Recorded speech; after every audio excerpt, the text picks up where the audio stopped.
Hello.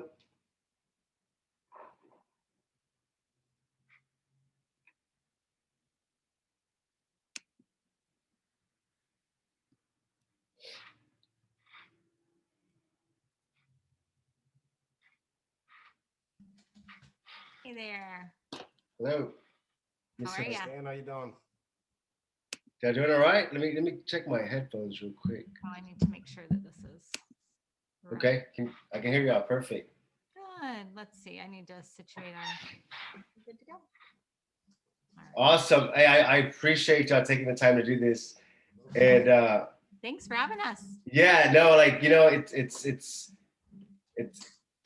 pretty interesting because like I really don't I reached out to Tim, right? Because I'm good friends with Tim, and I said I want to interview some interesting people, right? And he goes, I got the perfect people, right? Mm. And so when I looked y'all up, 18 Summers, I really didn't know what it like. I was like 18 Summers, is he a business owner? Is he an entrepreneur? Like I'm thinking like this, you know, real estate guy, right? But I started reading into it, and I got y'all's book in yesterday Oh, cool. from Amazon, Aw, thanks.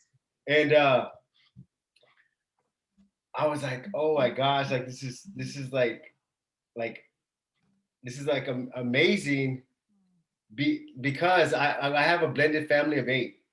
Oh Oh, wow, wow. that's Very Yeah, cool. awesome. yeah. So from my oldest are 27, my youngest is 6. Wow. So we have the teenagers in there. We have the 18-year-olds. We have the I just got my first car driving permit. Like Wow. And and so, how are you? How did you become a family? How were you blended?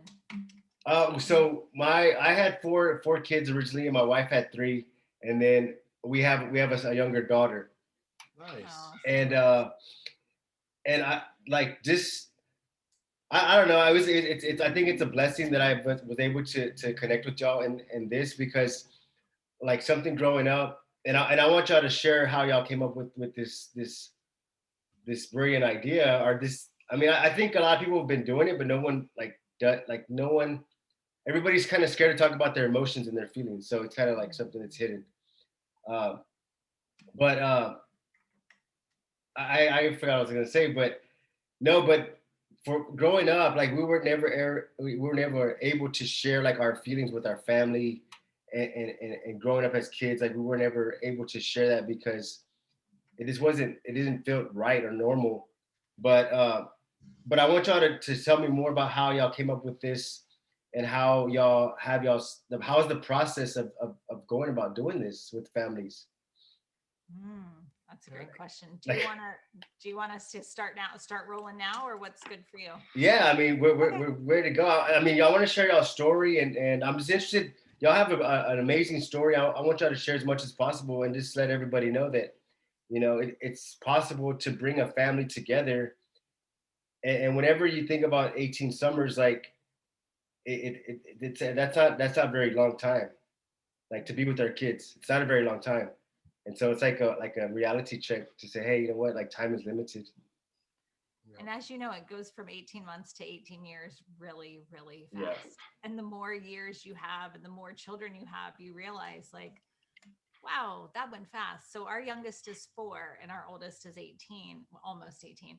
And when I look at the 4-year-old, he reminds me so much of the biggest one that mhm, it's like this fast forward. I'm sure you have that in your family yeah, too, where you think, oh gosh, I remember when you were so little. And that time, Jim always says the years aren't all created equal. So some years, we're tending really intensely. So the babies, the infants, we're paying them a whole lot of attention. They need a lot from us. And then as they get older, what they need changes. What you need for yourself changes. And so, when he says that not all years are created equal, you just think what you put into each year kind of cultivates what continues to happen. And if you put in the time, those first 18 years, those kids keep coming back for those yeah, traditions. yeah, They bring all their friends into the fold. I yeah, love being that house that everyone wants to come to because you feel celebrated, you feel yeah, seen. And like you said earlier, so often as we were raised, it wasn't really something to talk about your feelings or to lose your shit and then yeah, recover or to say I'm yeah, sorry or to give a compliment. All of these yeah, things that we really try to help guide other families into doing is not something that necessarily comes natural. But I think, you know, any effort that we put in is going to yield results. And so just Yeah. starting somewhere, realizing that you're even realizing there's 18 summers, having the awareness that you want to try harder is just, it just shows, you know, your effort and your intention Yeah. with your family. That's so true. Jim, how did you go into, because of course, because I think parents growing up, they want to be like the cool parent, they want to be like the friend parent, and they kind of want to let stuff pass. But I think y'all have a different approach. So we're like, no, we're not gonna be the friend parents. We're gonna be the normal parent, to where you can discuss your feelings, your emotion. We're not gonna judge you.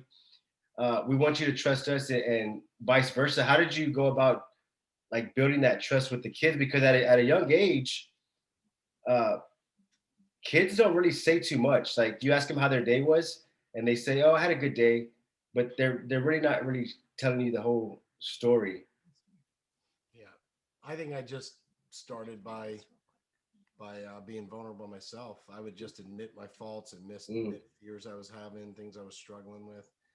And when I grew up, there was kind of facade of like your arm could be falling off and you were fine. Like, oh, mm, yeah, nothing to see here.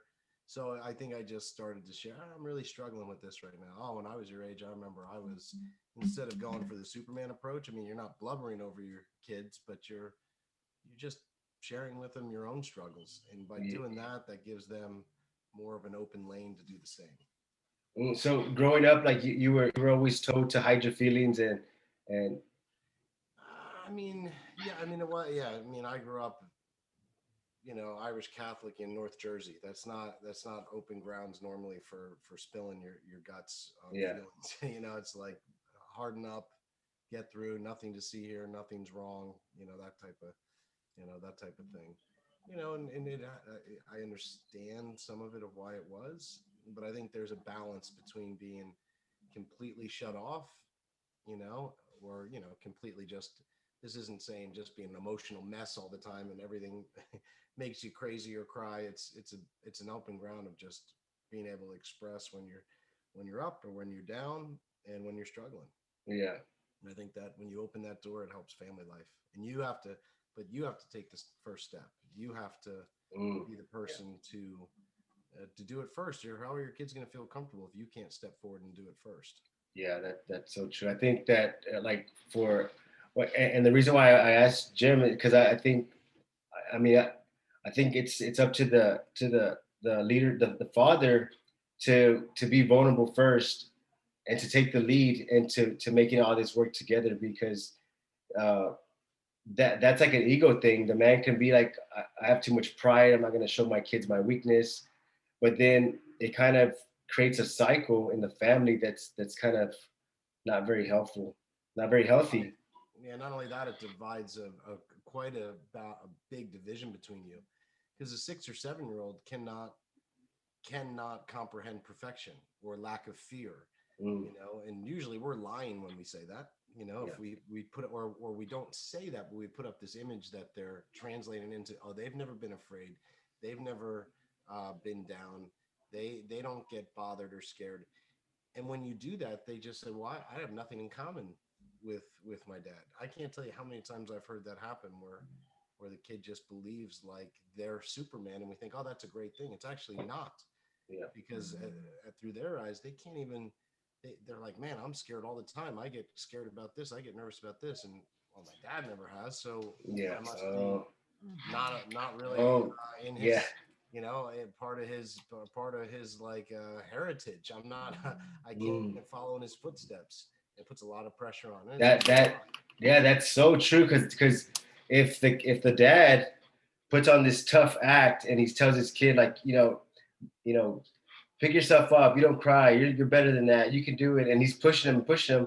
It kind of creates fear. It does the opposite. Yeah, yeah. You can be you can Oh, you can challenge, but you can't say I would have never done that at your age. And that's what a lot of people do. They lie, or they unconsciously lie and put up that image, and they say that, and I think it's gonna do more damage than good. yeah. So So how is the approach different between like the boys and the girls? Well, I think it comes from modeling, what both of you were talking about, that leadership. It's not just about what you say, but it's about what you show Mm, them, mm, and so a personal story, as you mentioned before, we do have a blended family, and I came out of a very traumatic experience. And part of my learned behaviors through that trauma was to not show emotion mm, because it's a weakness. And yeah. so, and again, that was just a learned response. Well, unfortunately, one of my boys got injured, or boo boo, whatever you would call it. And I said to him, buddy, it's okay to cry. Like, everybody cry, and I'm telling him this. And he said, but mom, you've never cried.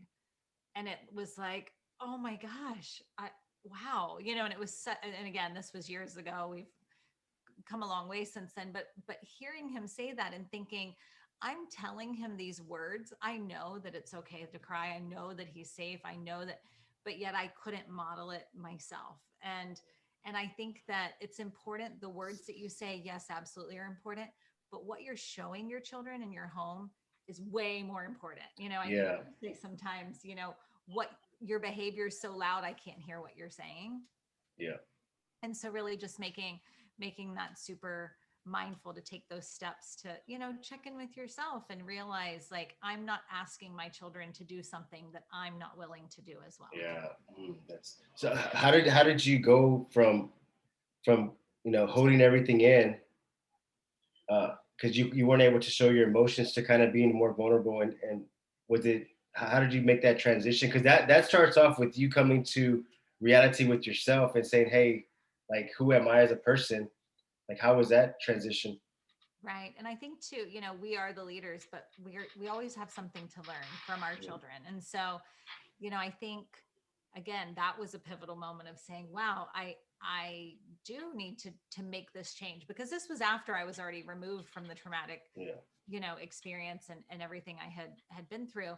And I thought, okay, if I really want this something different, then I need to work on myself. I need to start Yeah. opening those spaces. And so, there's a long list of things, from being in a healthy relationship, to speaking to counselors, everything from trauma counselors to talk therapy, to medicinally assisted therapies, to kundalini yoga. I mean, it Yeah. over the course of a lifetime, the last 12 years probably, there's lots of modalities along the way that we've entered in to healing. But along that path, I've never been shy, we've never been shy to show the children, here's where I'm at, here's where my struggle is.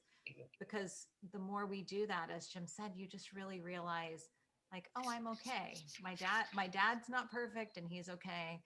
My mom's, not perfect and she's okay. And so when they have these feelings, they feel much safer to come and express them with us as well.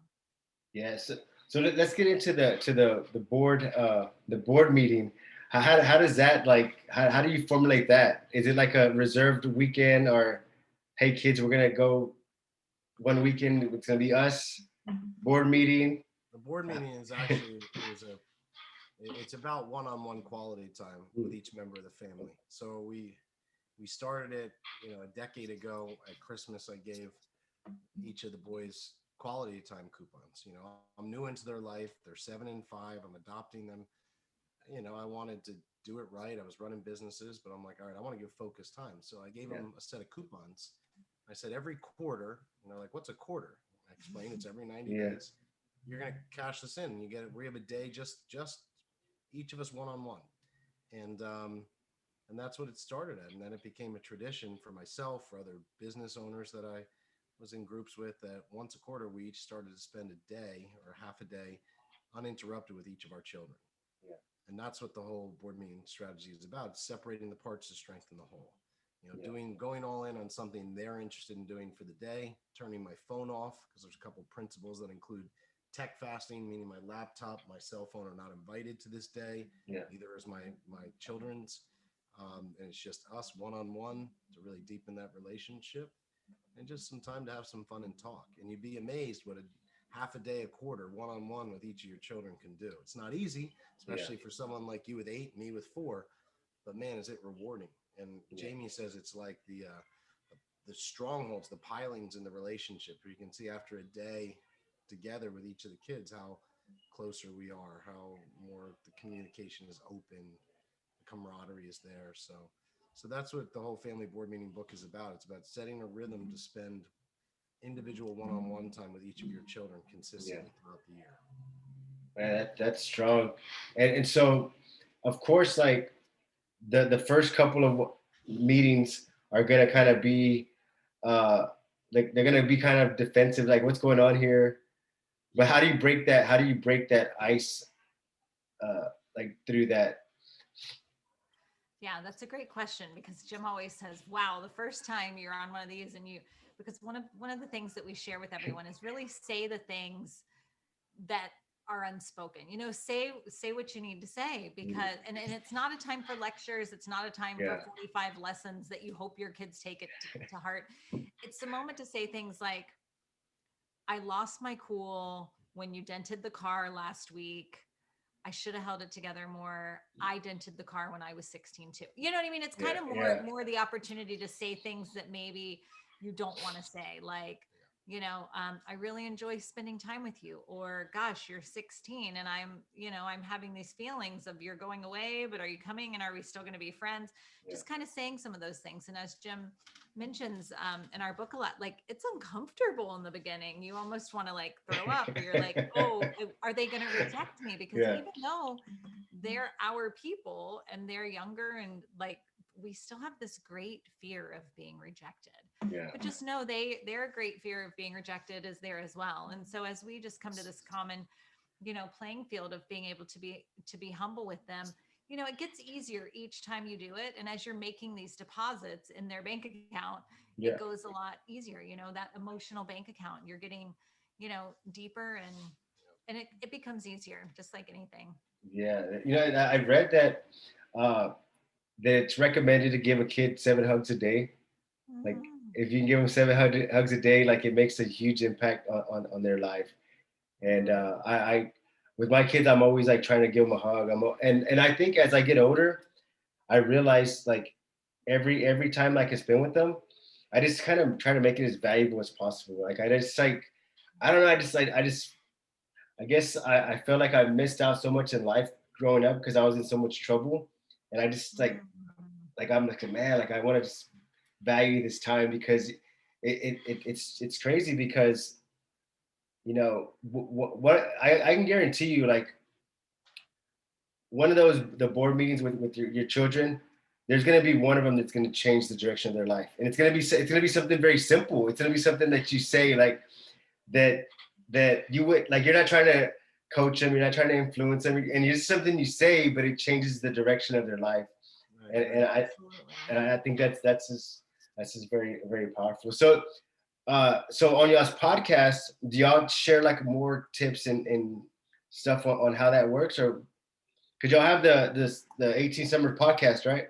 We do, yeah. And so we really just talk to thought leaders, or family successful entrepreneurs that lead their family, and some of them that don't even have families yet, but they have great ideas that you can implement into family. Yeah. So everything from confidence coaches, or intuition coaches, or I'm trying to think of some other great. I feel brain dead right now when you ask me that. Uh, Financial experts. Financial experts Yeah. on how to model financial conversations with your spouse and with your Mm, children. So we yeah. go everything from or how to use essential oils in the home to alter the mood or the learning for your children or your spouse. Mm, So there's just so many different things that are easy and applicable. And so nice. we really enjoy. It's usually Jim and I both. We have everything from psychologists to Tim Story on there. Yeah. So before we end, because we have like a couple like 10 minutes left, I just want to talk about two more things. Because you mentioned like the essential oils. My Oh yeah. my wife's real big on the essential oil. What how does that like what do you recommend the oils for that? Oh, it's so interesting. So I talked to she was a neuropsychologist and Okay. also like an herbalist, and somehow she blended. I'll have to send you that podcast, but she kind of branched a whole new field of like brain studies by showing how using essential oils to affect everything from like trauma release Really? to helping your children do homework to Yeah. and how each person, there's like a scent quiz to see like Yeah. which ones you respond to or naturally grab. But it was really interesting because it just shows how powerful, our olfactory system is. Yeah. Yeah. Mhm. And so it was the oil and then the wealth, because Jim mentioned how do you discuss the wealth? So how do you start that conversation? Because most parents don't like to talk about money with their kids. Right. That's a Yeah. huge thing too Yeah, that we hear a lot from our clients, that one, they don't know where to start the conversation, but also that they want their children to really appreciate what they have. Yeah, I believe y'all everyone hears, oh, you got to have the sex talk with your kids. yeah, Yeah, fair enough. I agree. But what about the money talk? They're yeah, going to deal with money their whole life. yeah, And so instead, a lot of people say, oh, it's rude to discuss, or we're not going to talk about it. They're totally scared to. Once my kids become teen, I have like the money talk with them. mm, I talk to them about our overall financials. I let them know it's not to be discussed. I let them know that we're tied to some core values around our family financial resources, and we'll try to help you get opportunities we didn't have, but we're not going to do it for you. And mm, if you break certain things, like you go down the path of crime or addiction, like we'll still love you, but you get nothing. It's yeah, like that simple. And I think a lot of parents are very scared to do that. There's a big problem where there's an entitlement and they're mm, afraid to break that. And my kids know that I don't bluff, and neither does Jamie, that we're going to be here to support you. We're going to get you opportunities we didn't have. But if you go down certain paths, you're going to get nothing. It's just that yeah, simple. We'll love you. We'll still be here for you. You'll still be part of the family, but you get nothing. And then I let them know, how do we make our money? How have we lost our money? yeah, Because it's a millionaire by the time I was 29, a multimillionaire at 31, and almost lost it all at 32. really, So it was, and I told them exactly how that happened. And now I told them, I share with them our assets and business models and everything, mm, because I want them to have realness yeah, and to experience that. And when you set certain guideposts like Jamie and I do, I think it's safe. A lot of people, I don't want to talk about money because let's say they have a little bit. My kids are going to sit around and do nothing. I said, that's your choice then. If you set the rules and say, if you sit around and get nothing, you get nothing. yeah, There's no discussion. And you have to have, I think, that leadership role, but be open to talk about it. yes, Because how else are they going to learn? Yeah. And our children see us, like we have a weekly meeting with our accountant and CFO, and we're both in that. It's the two of us and our CFO accountant.